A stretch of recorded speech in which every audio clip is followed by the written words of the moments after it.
নমস্কাৰ। যোৱা 2023 বৰ্ষৰ 4 জুন তাৰিখে ধমধমাত এখন মেলোডি নামৰ আধুনিক সংগীতৰ প্ৰশিক্ষণ কেন্দ্ৰ স্থাপন কৰা হৈছিল আৰু এই মেলোডি অনুষ্ঠানখনিয়ে আজি সুকলমে 3টা বৰ্ষ অতিক্ৰম কৰিলে। এই বৃহত্তৰ ধমধমা অঞ্চলৰ উঠি অহা নৱপ্ৰজন্মৰ সংগীতৰ দিশটিৰে আগুৱাই লৈ যোৱাৰ উদ্দেশ্যেই এই মেলোডি অনুষ্ঠান জন্ম হৈছিল। আজি এই অনুষ্ঠানটিত আমাৰ মেলোডি ছাত্ৰ ছাত্ৰীসকলে গীত পৰিৱেশন কৰাৰ উপৰিও ধমধমা অঞ্চলৰ বিশিষ্ট কেইগৰাকীমান শিল্পীয়ে গীত পৰিৱেশন কৰে। তাৰ ভিতৰত আমাৰ শ্ৰদ্ধাৰ মনোৰঞ্জন ভাগৱতী ছাৰে ভজনেৰে অনুষ্ঠানটিত গীত পৰিৱেশন কৰে। তাৰপিছতে মানসজ্যোতি নাথ, কল্পনা বৰ্মন প্ৰমুখ্যে মেলোডিৰ বহুসংখ্যক ছাত্ৰ ছাত্ৰীয়ে আমাক গীতৰ সোৱাদ দিয়ে।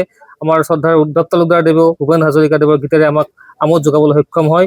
হীৰেশ পাটগিৰি ছাৰৰ হাতেৰে বন্তি প্ৰজ্বলন কৰা অনুষ্ঠানটিত আজি অনুষ্ঠানটো আৰম্ভ কৰা হৈছিল আৰু এই অনুষ্ঠানটিত আমাৰ এই অঞ্চলত বহু কেইগৰাকী শিল্পীয়ে অংশগ্ৰহণ কৰে।